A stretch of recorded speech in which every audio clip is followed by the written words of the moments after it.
അപ്പോൾ ഗൈസ് ഇന്നത്തെ നമ്മുടെ പരിപാടി എന്ന് പറഞ്ഞു കഴിഞ്ഞാൽ അതെ മമ്മി ചക്ക അതേ നന്നാക്കിയത് ഞാൻ അടുത്തത് പുറത്ത് കഴിച്ചത് അടിപൊളി ചക്ക, നല്ല മധുരം. നമുക്കിത് എവിടെ നിന്ന് കിട്ടിയമ്മേ? നമുക്കിത് ഇച്ചായനും ഇച്ചായിത്തിയും തന്ന ചക്കയാണ്. അവരുടെ അമ്മിച്ചിയുടെ അടുത്തുനിന്ന് കൊണ്ടുവന്നതാണ്. നല്ല ടേസ്റ്റാ, നല്ല മധുരം. അപ്പൊ അമ്മിച്ചി പറഞ്ഞു എനിക്ക് ഒരെണ്ണം കൊടുത്തോളൂ എന്ന് പറഞ്ഞിട്ട് എനിക്ക് കൊണ്ടുവന്ന് തന്നു ഇച്ചായനും ഇച്ചായിത്തി. നമ്മളിത് വെച്ചേക്കായിരുന്നു. ഇന്നാണ് നമ്മളിത് വെട്ടിയത്. ഇന്നിപ്പോ ശനിയാഴ്ച, ഇന്നാണ് പഴുത്തത്. പക്ഷെ സൂപ്പർ ചക്ക, നല്ല മധുരമുണ്ട്. പക്ഷേ വറക്കാനാണ് സൂപ്പർ. പക്ഷെ നമ്മള് വറുത്തില്ല, കനം കുറവാണ്. അതറിയില്ലല്ലോ, നമുക്കറിയില്ല ചക്ക എങ്ങനെയാണെന്നുള്ളത്. നമുക്ക് വെട്ടി നോക്കിയാൽ അറിയുള്ളൂ.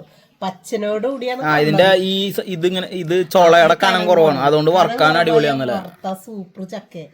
പക്ഷെ നമ്മത് വെട്ടി നോക്കിയാലല്ലേ അറിയുള്ളൂ. നമ്മ വെട്ടി നോക്കി ഇത് പഴുത്തപ്പോഴാണ് വെട്ടി നോക്കി. ഇവിടെ പഴുത്തതാണ് എല്ലാവർക്കും ഇഷ്ടം, വറക്കണത് ഇഷ്ടമാണ്. ഇനി കിട്ടുമ്പോ നമുക്ക് വറക്കാം.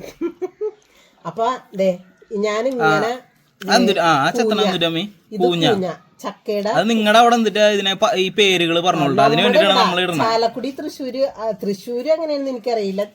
ചാലക്കുടി ആ സ്ഥലത്ത് പറയണത്, ഞമ്മ കാടുവീറ്റിൽ പറയണത് കൂഞ്ഞ. ആ വെട്ടിക്കളഞ്ഞതല്ലേ? അതെ, ഇത് ചക്കയുടെ കൂഞ്ഞ, ഇത് ചക്കയുടെ ചവണി ചവണി എന്ന് പറയും. ഇത് കരിമുള്ള്, ഇതിനെ കരിമുള്ള് മടലിന്റെ. അത് ഞാനിങ്ങനെ ചെത്തി, അത് കരിമുള്ളല്ലേ? അത് കരിമുള്ള്. ഇതിങ്ങനെ ചെത്തി ഇങ്ങനെ വെക്കാന്ന് എഴുതിയിട്ടാണ്. അപ്പൊ ഓരോരുത്തർക്ക് മമ്മി കുറച്ച് എനിക്ക് പറിച്ചു തന്നു, ഞാൻ കഴിച്ചു.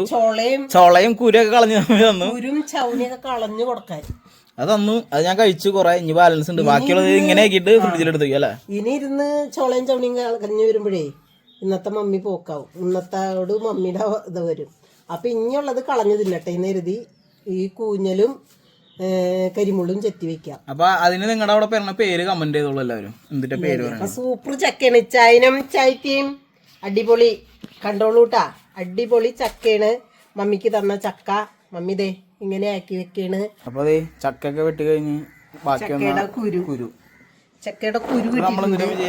ഈ കുരു മമ്മി നന്നാക്കി എടുത്തിട്ട് ചക്കക്കുരും ചെമ്മീനും മാങ്ങയും കൂടി തേങ്ങ അരച്ച് കറി വെക്കും.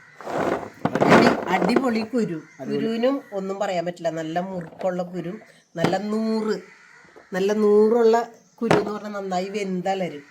അങ്ങനത്തെ ചക്കക്കുരുവാണ് മമ്മിയുടെ. നെയിലാർട്ടുകളൊക്കെ മമ്മി ചെയ്യാറുണ്ട്, കാണിക്കാറില്ല കേട്ടാ. ഓടിയന് റോളക്സിന്റെ ചോറ് തന്നെ വിളിച്ചാ റോളക്സ് പോയി ഒളിക്കും. പോയിട്ട് വരുന്നതാണ് ആ കാണുന്നത്. അപ്പൊ മക്കളെ ഓക്കേ.